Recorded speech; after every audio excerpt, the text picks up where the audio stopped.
시편 105편 24절부터 27절까지의 말씀과 그리고 39절부터 그 절까지의 말씀 두 군데를 읽겠습니다. 여호와께서 자기의 백성을 크게 번성하게 하사 그의 대적들보다 강하게 하셨으며 또 그 대적들의 마음이 변하게 하여 그의 백성을 미워하게 하시며 그의 종들에게 교활하게 행하게 하셨도다. 그리하여 그는 그의 종 모세와 그의 택하신 아론을 보내시니 그들이 그들의 백성 중에서 여호와의 표적을 보이고 함의 땅에서 징조들을 행하여도다. 39절입니다. 여호와께서 낮에는 구름을 펴사 덮개를 삼으시고 밤에는 불로 밝히셨으며 그들이 구한즉 메추라기를 가져오시고 또 하늘의 양식으로 그들을 만족하게 하셨도다. 반석을 여신즉 물이 흘러나와 마른 땅에 강같이 흘렀으니 이는 그의 거룩한 말씀과 그의 종 아브라함을 기억하셨음이로다. 그의 백성이 즐겁게 나오게 하시며 그의 택한 자는 노래하며 나오게 하시고 여러 나라의 땅을 그들에게 주시며 민족들이 수고한 것을 소유로 가지게 하셨으니 이는 그들이 그의 율례를 지키고 그의 율법을 따르게 하려 하심이로다. 할렐루야. 아멘. 우리가 함께 읽은 이 본문은 짤막한 출애굽의 사건을 우리들에게 요약해 주고 있습니다. 왜 이것들을 요약했느냐? 다른 것이 아닙니다. 하나님께서 이스라엘 역사 가운데 어떤 일을 행하셨는지를 그 후손들에게 기억시키기 위해서. 기억해라. 너희들이 기억해야 된다. 사실은 우리가 자식들에게도 여러 번 말을 하지만 한두 번에서는 기억 못합니다. 아니, 자식들에게까지 갈 거 없습니다. 우리 자신을 보면 됩니다. 우리가 하나님 말씀을 한두 번 들었다고 기억하고 그대로 생각하느냐? 그런 분이 있으면 참 우리는 박수갈채를 쳐드려야 되겠지만 대부분은, 저를 포함해서 대부분은 그렇게 하지 못합니다. 들어도 또 있고 또 하겠다고 순종하겠다고 다짐도 하지만 또 뒤돌아서면 그 다짐이 허물어지고, 그야말로 우리가 흔히 쓰는 표현처럼 하나님의 은혜는 물에다 새기고 섭섭하고 마음에 아픈 것은 돌에다 새겨서 계속 오랫동안 기억하는 것이 우리 인간에 가지고 있는 우리들의 모습입니다. 사실 오늘 이 기억하라는 것을 위해서 이렇게 어떤 의미로 보면은 출애굽 사건 속의 10가지 재앙을 거의 다 묘사하고 있는 이 구절이 24절부터 38절까지입니다. 사실은 다른 이야기는 다 줄여버렸는데 야곱 이야기 아주 몇 마디 안 나옵니다. 이삭은 나오지도 않습니다. 요셉 이야기도 사실은 어떤 의미로 보면 몇 절입니다. 그런데 모세와 아론이 그 땅에 가서 이 이적과 기사를 행하였다는 이야기는 거의 27절부터 38절까지 12절에 걸쳐서 등장합니다. 초점이 무엇입니까? 바로 하나님께서 아브라함에게 행하셨던 언약을 기억하시고 하나님의 언약을 이루시기 위해서 어떤 일을 이방 땅에 행하셨느냐? 기억해라. 하나님께서 너희를 얼마나 사랑하셨으면 이런 일을 이방 땅에 행하셨겠느냐? 당대의 최강의 나라. 시대마다 최강의 나라가 조금씩 바뀌었습니다. 이때에 모세 때에 근동아시아의 가장 최강의 나라는 애굽이었습니다.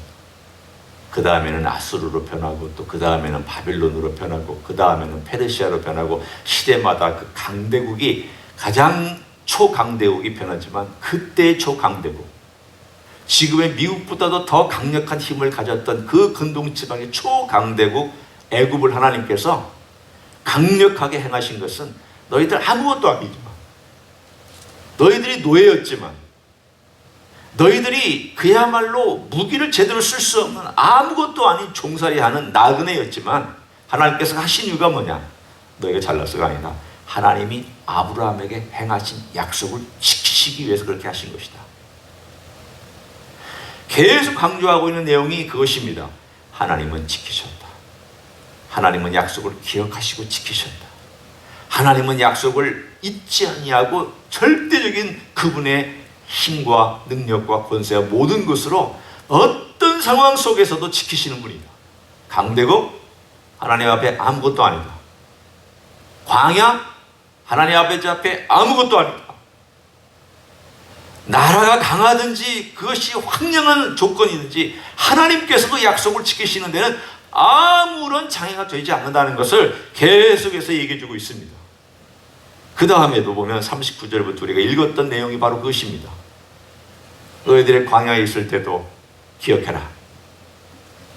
아무것도 먹을 것이 없는 그 황량한 광야에서 하나님이 너희들 굶어 죽이셨느냐? 너희들 옷이 헤어지게 하였느냐? 너희들이 뜨거운 태양볕에 열사병에 걸리게 하였느냐? 아니면 독사가 너희를 물게 하느냐? 하나 독사가 문 것은 그들이 불순종할 때 한 번밖에 없었습니다. 그것도 하나님 치료해 주셨습니다.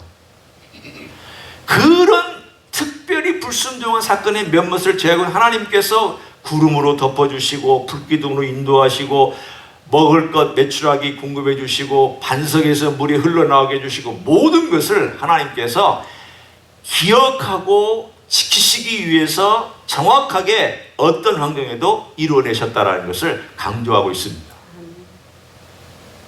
오늘 한번 생각해 보십시오. 아브라함, 이삭, 야곱, 요셉, 모세, 적어도 우리가 생각할 수 있는 한 5명 정도의 인물들이 등장합니다. 그 중에서 대표적인 인물 아브라함, 나그네였다. 숫자가 적었다. 별거 아니었다. 그런데 하나님께서 그에게 말씀으로 약속하셨다. 요셉, 그가 먼저 착고에 매여서 애굽 땅에 와서 노예였다. 그런데 하나님께서 그에게 약속하신 말씀을 이루시기 위해서 그를 말씀으로 단련하셨다. 그리고 그 가족을 다 데려오기 위하여 먼저 보낸 하나님의 계획이었다. 그들이 다 이곳에 와서 400년을 지난 다음에 수백만이 되었을 때 하나님께서 이제 그들을 데리고 나오시는 일을 행하셨다. 그 일을 행하실 때에 그들을 깊은 핍박과 고통을 주셨다. 그 가운데 그들은 부르짖었다. 핍박이 없었으면 부르짖지 않았겠죠. 잘 먹고 잘 살았으면 그들이 하나님께 기도하지 않았겠죠. 기도했다. 그래서 하나님께서 기억하고 그들을 데리고 나오셨다. 광야에서 그들을 먹이시고 입히셨다. 오늘 쭉 얘기하고 있는 이 모든 것들은 언약을 기억하시는 하나님을 너희가 기억하라. 그러면 우리는 오늘 이 이야기를 가지고 이제 우리에게로 다가와서 함께 이야기를 나누기를 원합니다. 이 아브라함의 언약이 어디서 완성되었습니까? 아브라함의 언약이 완성된 것은 새 언약에서 완성되었습니다.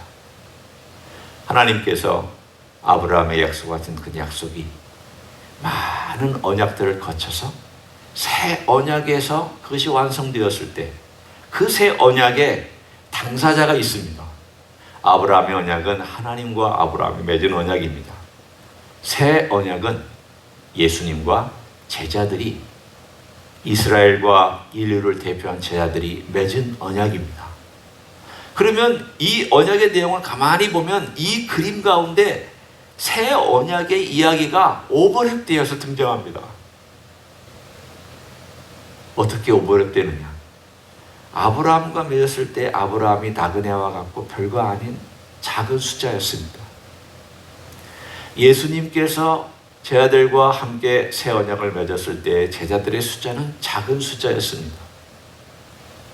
그리고 별것 아니었습니다. 그들은 요셉과 같이 핍박을 받았고 고통스러운 과정 가운데 있었습니다.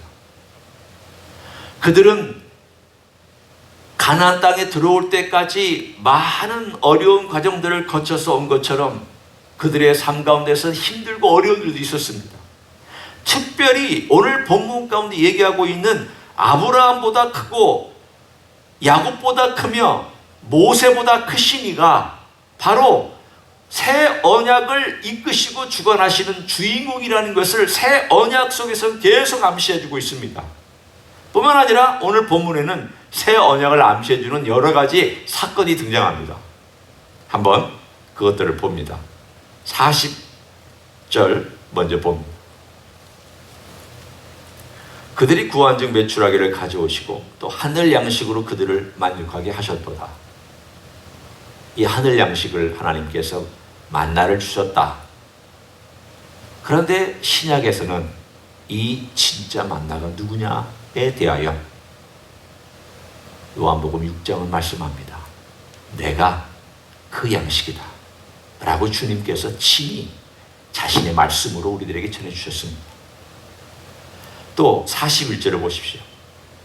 반석을 여신즉 물이 흘러나와 마른 땅에 강같이 흘렀다. 반석을 쪼개서 그 반석이 쪼개진 가운데서 물이 흘러나와서 사람들로 생명을 주는 물이 되었다. 생수라고 얘기하고 있습니다. 생수란 흐르는 물입니다. 그런데 이 흐르는 물이 어디서부터 흘러나오느냐? 반석으로부터 흘러나왔습니다. 그래서 예수님께서 얘기하기를 생명의 강이 너희 뱃속에서 흘러나오리라. 나를 믿는 자는. 예수 그리스도가 생명의 강이라는 것을 주님께서도 말씀해 주셨습니다. 바위가 쪼개지듯 예수님의 몸이 쪼개져서 거기서부터 생명의 물이 흘러나와 그것을 마시는 자는 살 것이라고 말씀하고 있습니다. 광야의 이야기는 그 시대 이야기일 뿐만 아니라 예수님의 이야기이기도 하고 우리의 이야기이기도 합니다. 이 광야, 이 이야기를 통해서 계속 우리 들려주는 것은 아브라함의 언약과 우리가 신약의 눈을 가지고 볼 때 새 언약의 이야기가 계속 오버랩되어 나타납니다. 아브라함보다 크신, 야곱보다 크신, 모세보다 크신 예수 그리스도. 그런데 그분은 본인이 직접 구름 기둥과 불 기둥이 되어서 이스라엘 민족을 덮어주신 분이시기도 하고, 그분은 만나를 주신 분이시기도 하고, 그분은 바위를 쪼개어 물을 주신 분이시기도 하다. 이 모든 이미지가 다 어디에 집결되는가? 예수 그리스도 그분에게 집결된다. 예수님이 스스로 얘기하기를 내가 아브라함 이전에 있었다. 사람들이 돌로 예수님을 쳐 죽이려고 그랬습니다. 그 이야기는 내가 아브라함보다 크다는 이야기입니다. 오늘의 이야기입니다. 내가 찢어져서 내 살을 죽고 너희들이 이 살을 먹어야 산다. 너희들이 내 피를 마셔야 산다. 너희들이 나와 상관이 없으면 아무런 의미가 없다. 이런 모든 말씀들이 다 오늘 본문 가운데 숨겨져 있는 몇 가지 키워드처럼 이렇게 숨겨져 있습니다. 신약은 이것들을 다 갖다가 예수님이 직접 말씀하시기도 하고 사도들이 말씀하시기도 하면서 예수님이 바로 그 이야기의 주인일 뿐만이 아니라 주인공이라는 것을 우리들에게 전해주고 있습니다. 오늘의 이야기는 바로 그래서 우리 이야기입니다. 우리에게 말씀하시는 내용이 이거구나. 주님께서 직접 이 땅에 오셔서 자신의 몸을 쪼개서 피 흘려주시고 자신의 살을 우리에게 주신 것을 우리가 늘 기억하고, 아브라함보다 크신 이가 우리를 위해서 기꺼이 이렇게 은혜를 베푸신 것을 늘 마음 가운데 새기고, 이것을 어떻게 하면 내가 잊지 않고 살아갈 수 있을까? 이게 우리의 숙제입니다. 주님께서 우리의 삶 가운데서 베풀어 주신 여러 가지 은혜가 있습니다. 예를 들면 나의 건강을 회복하게 해주셨다. 은혜죠. 이 기억해야 됩니다. 주님께서 좋은 교우들을 내 곁에 붙여주셨다. 주님의 은혜입니다. 기억해야 됩니다. 그러나 이 모든 은혜도 한 가지가 없으면 아무 의미가 없습니다. 그 한 가지가 무엇이냐? 바로 우리가 주님의 보혈과 주님의 그 흘리신 피로 말미암아 구원받고 용서받고 하나님 백성이 된 그 은혜가 기본이 되고 출발이 되지 아니하면 다른 은혜는 다 무색해집니다. 이걸 잊지 말라는 겁니다. 하나님의 언약을 잊지 말라는 가장 기본적인 것은 하나님의 은혜를 잊지 말라는 건데, 그 은혜는 하나님께서 일방적으로 베푸신 은혜를 의미합니다. 그 일방적으로 베푸신 은혜의 클라이막스와 핵심은 뭐냐? 예수님께서 십자가에서 우리를 위하여 보혈을 흘려주신 것이 그 클라이막스고 핵심입니다. 이거 잊으면 다른 은혜를 기억한들 별로 의미가 없습니다. 십자가의 은혜를 우리가 잊은들 하나님이 나를 복 주셨다 이거 얘기한들 그 얘기한 것이 그렇게 의미가 없습니다. 하나님의 은혜의 출발선은 제가 계속 강조합니다. 은혜의 출발과 처음과 그리고 가장 중요한 키워드는 용서입니다. 용서하신 은혜가 빠지면 다른 은혜는 아무 의미가 없습니다. 그래서 모세도 얘기했고 모든 사람들이 얘기했습니다. 긍휼이 많으시며 은혜가 크시며 노하기를 터대하시고 은혜가 풍부하시도다. 그분의 그 용서하시는 놀라운 은혜를 힘입은 사람이 다른 놀라운 은혜를 덧입고 찬양하고 노래하고 기뻐하고 경배하고 송축드리는 것이 우리 크리스천의 삶입니다. 오늘 다시 한번 우리 주님께서 나를 위해서 어떤 일을 행하셨느냐, 피 흘심과 그리고 내가 그 피로 마시고 그 살을 먹음으로 우리 주님의 사람이 되어서 정결하게 된 백성이 된 그 은혜를 잊지 말고 내가 이 자리에 오게 된 것이 얼마나 감사하고 귀하고 얼마나 복된 것인가를 생각하면서 그걸 기억해내는, 그걸 기억하고 여러분이 주님을 송축하는 귀한 하루가 되시기를 예수님의 이름으로 간절히 축원합니다. 기도하겠습니다. 하나님 아버지, 우리는 주님께서 우리를 위하여 십자가에서 달려 죽으셨다는 것을 잊을 때가 많습니다. 그것을 우리 몸으로 우리의 삶으로 기억하지 못할 때가 너무 많습니다. 언약의 가장 중요한 것은 하나님께서 우리를 위하여 말씀하신 대로 베푸셨고 은혜를 베푸셨다는 것인데, 이것이 새 언약에서는 십자가의 놀라운 은혜로 나타난 것을 믿고 감사를 드립니다. 부인할 수 없는 증거를 십자가 위에서 우리들에게 보여주셨으며 우리들에게 신이 증거로 남겨주셨습니다. 예수님의 보혈은 지금도 역사하는 보혈이며 예수님의 역사는 지금도 우리 가운데 흐르고 있는 귀한 보혈인 것을 믿습니다. 그 용서함 받은 것을 잊지 않고 살아가게 도와주시기를 원합니다. 그 잊지 않은 것을 우리가 잊게 된다면 얼마나 불행한 삶입니까?